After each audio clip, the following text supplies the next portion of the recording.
Hey YouTube, going for more acoustic-y stuff. This is my pal Ronnie's. You can see it in there. Not really. You'd have thought, wouldn't you? Guitars are awfully awkward. See, having this neck here, having a stereo right next to me. It's a BM CAVALIER.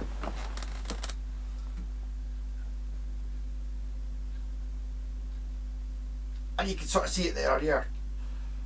So, yeah, so it's it's one of those guitars that, if you can find one, that's my pal Ronnie's. So it's a BM CAVALIER made in Japan. It's wee, it's quite thin. It's not exactly the same as my wee Terada, although I'm not sure the serial number's on the heel, so I'm not sure it's not actually made by Terada. But I think it's a solid top.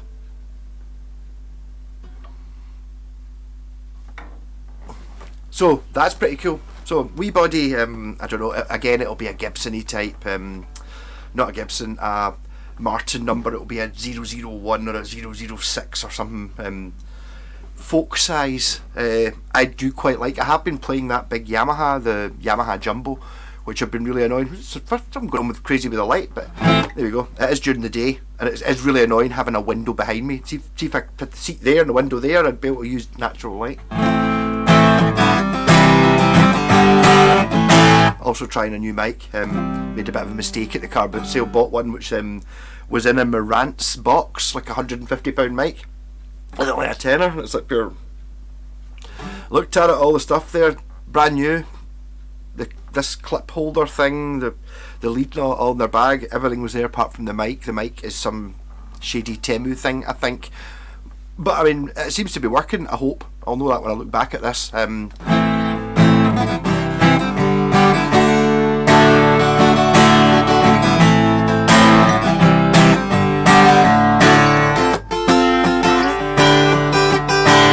Very like the wee Terada. Just everything about it, I'm going to say it's probably...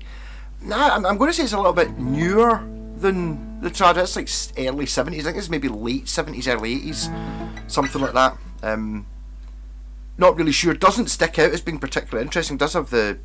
You'd say that's the lawsuit headstock, isn't it? But the thing is, it's like, you look at these things and you go, oh look, it's got those shitey type of tuners. It does have those shitey type of tuners, but they've been on this for 40 years and they still work fine. So just because they're that design doesn't mean they're the same as the ones you get on like a modern cheap guitar, where they've managed to take the metal content out of it right down to so they're sod all metal in there. These obviously last, and you can see the guitar's not in fantastic, it's not mint condition, it's been used, so these would have broken if they had been shit. I'd say this was a higher model than the Terada as well, because this has a binding on the body, which the Terada does not have. It's got a nice zigzaggy pattern thing on the back. What would you call that? This camera's a terrible idea. There you go. It's a sort of zigzaggy cross thing, which is quite cool. There's a stripe on the bottom as well, which looks quite cool as well.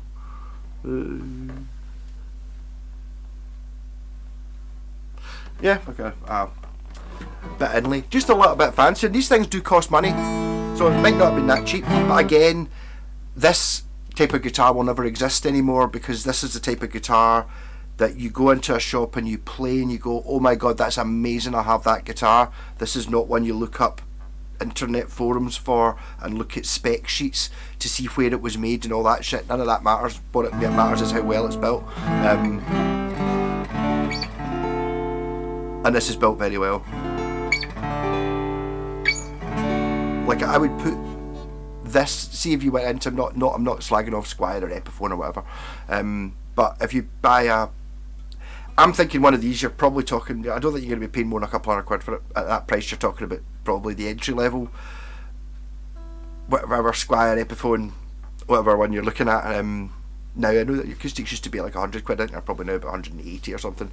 I would pretty much think that this will last longer, even though it's already 40 or 50 years old, than a current one will. Survived its first 40 years, and if anything, it's tougher than it was, Yeah, so I'm talking. 5 minutes, there we go. So I can have a wee 5-minute guitar lesson as well, seeing as I'm on acoustic mode. Yeah, the reason I was running through the playing the Rolling Stones album was kind of twofold. It was like, just to show you it's quite good and it's good to play along with other people, but it was to make you start thinking about just having the standard half dozen chords and being able to do songs while thinking about it without having to read tab or have it laid out to you. I also intentionally didn't show you the arrangements of the songs. You know, when I showed you Sympathy of the Devil, I showed you the verse. Most of the songs is E, D and A.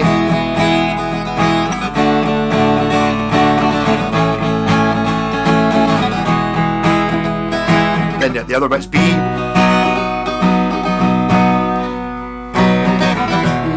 Like that. I just showed you that, and it's like the song's like, I don't know, 6 minutes long, something like that. So you've got to think, you know, come out of it a little bit and think, what are the chords, not running through a sequence in your head, but listening to what anyone else is playing. That's my thing. If you're jamming these songs, I'm not expected to jam. I've already talked to my pal Peg. We're going to do it. I was like, up here, yeah, by the way, we're going to do Beggar's Banquet at a big jam thing at your house. And he's like, alright, cool, when? The correct answer. Because he knows, like, I doubt he could probably play any of the songs off the top of his head. But, you know, this is the guy who the first time he ever played Don't Come Easy by Ringo was on stage. Because I was like, I can't play Don't Come Easy, it's great, it's dead easy, here's the chords, you know.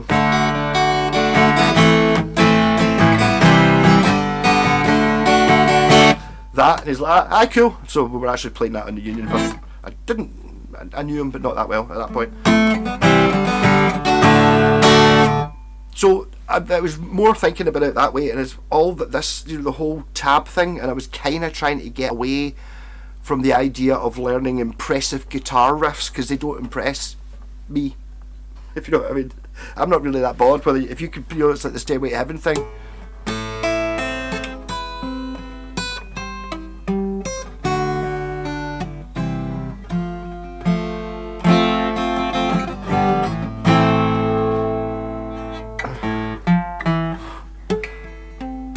Yep, okay, that's good. But can you play the whole song? What happens when the rest of the band come in? It's that there's no point, unless you're really forceful. It's very difficult to jam along with somebody who's showing you a song if it's that complicated. So if you're, doesn't matter whether you've only been playing 6 months or a year or whatever, and everyone else has been playing for years, if you come in with a confident and powerful, rhythmically good 3-chord bash, everyone will love you and join in, and you're a good guitarist. Being able to play little bits of solos and noodles isn't that, maybe impresses yourself or other people who don't play the guitar. I don't know. It's one of those things. It's like being a good guitarist is not being able to play all the fancy stuff. That's why I play all the fancy stuff all the time, just because I'm just being a dick, basically. But you know, it's being able to play a good solid chordal thing is what you want, and it's like A minor, C, G, back to A minor.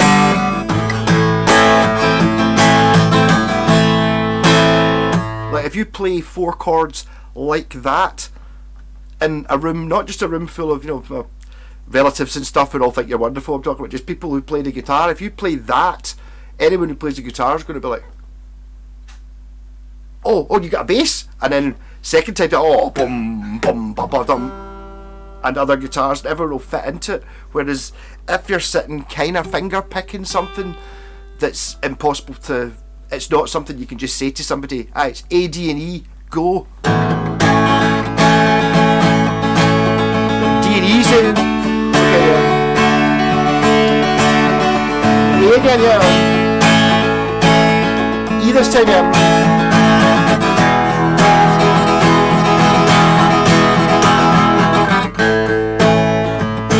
And that's you in, and you just keep doing that, and you do variations, and you listen to the way people are playing it, blah blah blah. It's not the working out, you know, what oh, he puts on this pinky, fuck that doesn't matter, you know what I mean. There's a guy called Justin Guitar. I watched one of his videos one time. He's a good guitar teacher. I think does free YouTube lessons. I liked him. Looks a wee bit like James Blunt, talks like him as well. Not there's anything wrong with that, apart from being English, but hey. kind of help some things. Yeah, no, but he was like talking about putting the pinky stuff. I mean, there are. It's like, see, if you one of the first songs I could play was Led Zeppelin Tangerine. So you got your A minor. So you've got like.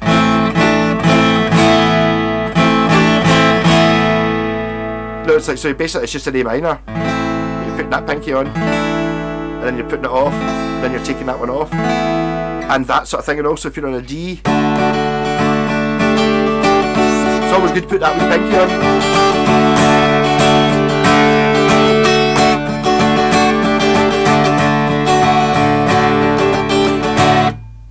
So that doesn't really, it's not really important being able to do the, that, in fact, play the chord, and if once you're comfortable with the chord, you know what I mean, or you're practicing in the house, try and put wee twiddly bits between it. It's just more vital to get on to those chords nice and early as well. You know, if you're playing A minor and G,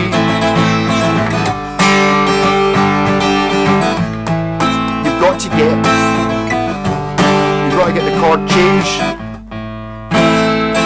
If you do that, then nobody can play along. So it's just to get it. So it's like a bum bum da, ba bum bum da, ba bum bum da, ba bum bum da, ba bum bum. So just literally, well, I don't know whether it's a good thing or not, but I did when I was playing. There used to be I don't think I've ever even heard the song. It was a U2 song. My pals went to U2. I didn't like them, but it was one that was like.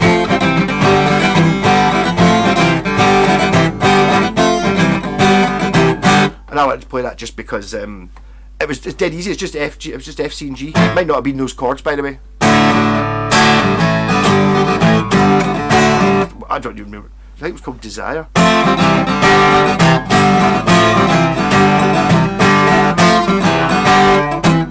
But it was really hard just to try and get. And if you just keep battering out, and also the thing with playing, I'm thinking about playing the whole of Beggar's Banquet type thing, is you're playing the same chords pretty much for all of it, but in a slightly different order. So it's not a case of you're not learning a sequence. What you're actually doing is listening to what's coming out.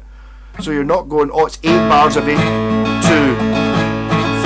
3. You're going.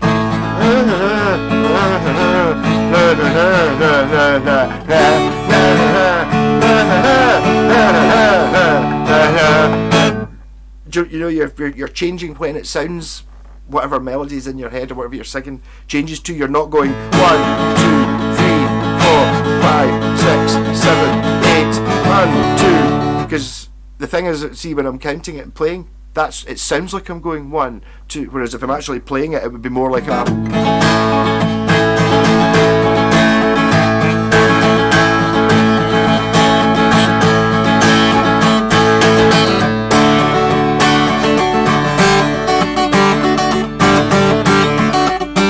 That's kind of like the pinky thing. You've also got the.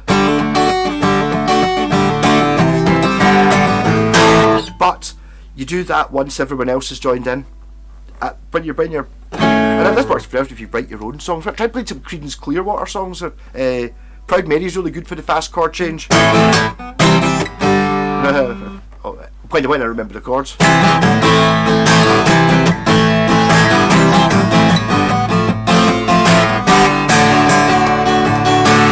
That kind of thing. I mean, and you noticed there that I didn't actually know what the chords are. I couldn't have told you what they were. I've got to play them and then listen to what I think the next one's going to be. So that doesn't work when I have the problem. It's the relying on the thing that you've learnt, which is difficult. If you learn, I've jammed with too many people who work that way, which I kind of see the attraction to it, but it doesn't. It seems a really quick way of doing it, but it's a really long way because you've got to unlearn how to do this sequence thing where, you know, it's like you're playing in the band and it's like, oh, it's 4 bars at A, so you're playing it and everyone else changes at a different time because it's not 4 bars at A, it's 5 bars at A or whatever it is. And if you've learned it as 4 bars at A, you've got to unlearn something that you've been repeating, just a sequence. I've got a sequence muscle memory, 1, 2, 3, 4, change. Oh, but if it's 1, 2, 3, 4, 5, change, you have to unlearn what you've learned. Whereas if you don't think about it that way and you just wing it, you get used to changing between it, you know. And also you've been really fast to be able to change chords, like you're saying there doing the... Being able to change that quickly is really good for when you're playing an A.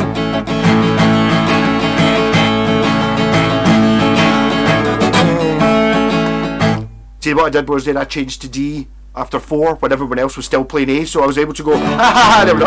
I stuck a wee extra bit in there, you know, I didn't actually stop, and I came back in the way it was, and obviously I didn't come back in and start on 1 because I've already played a D, it was wrong, changed back to an A, so I've kind of gone da da da da, and then come back in on the 2 or whatever.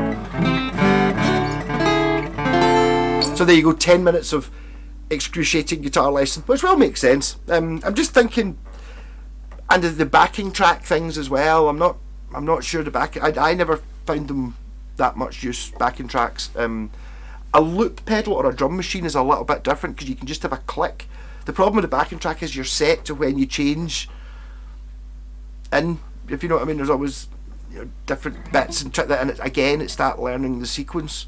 I mean, I obviously used to do it. You're trying to learn the Paranoid. I used to be in a band playing Paranoid, and I got to play the solo once a week because we played Paranoid once a week, but I had no way of playing the solo without. I could try and play along with the record and stuff, but it was that pure spotlight for 10 seconds or 15 seconds every week. But, and you fuck it up. It's like, oh, I hope I get it better next week at rehearsal. You're like, whereas you want to be able to just play and wing it more, or have some sort of, when I say some backing track, some sort of click.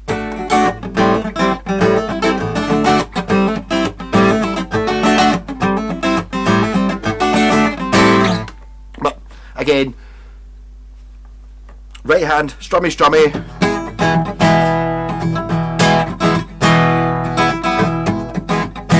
Been able to do that well, like that. That's pretty good. That's I mean, Jimi Hendrix would play it like that. It would be playing more interesting things after it, before it, but sometimes what it really wants is an E. Just plain old E because the vocals are doing something interesting, or as a guitar, so he's put just a nice E, that's it. Whereas Jimi Hendrix never played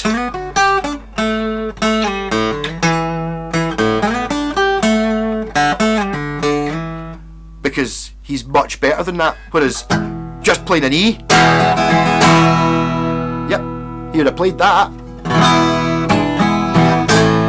and accepted it, whereas that what I just played as an attempt at Purple Haze was nothing like as good. It was recognisable what it was. I was playing the right notes sort of at the right time, so I think, I feel it didn't sound good, whereas that's maybe what I was thinking about with the Beggar's Banquet as well. There's an awful lot of guitars in that are literally just coming in and going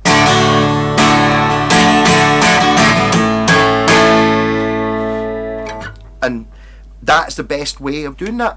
It doesn't matter how fancy, I'd like to play the 9th inversion chord. Well, fuck it, no, the best, just open D and A. It's like, yeah, that's what it does. Your communication breakdown, it's open.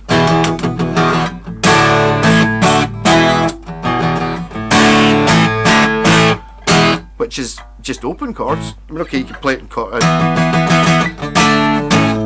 Sorry, play it in the bar chords, but it's not how Jimmy Page played it because it sounds better like that. You don't play hard chords because you want to impress people.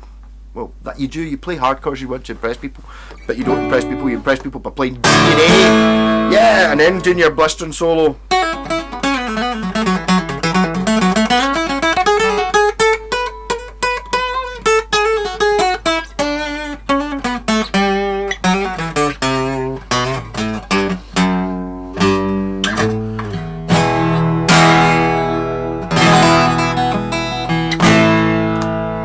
Rock on, happy strumming, hope this worked, the mic worked. Oh, I'm sorry for not doing the live stream last night, I was just so tired. I was at the boot sale in the morning, and I came back, went to sleep about, 10 o'clock or something like that. I literally woke up at 6:30, so there's something wrong, been able to sleep all day, don't know. Rock on.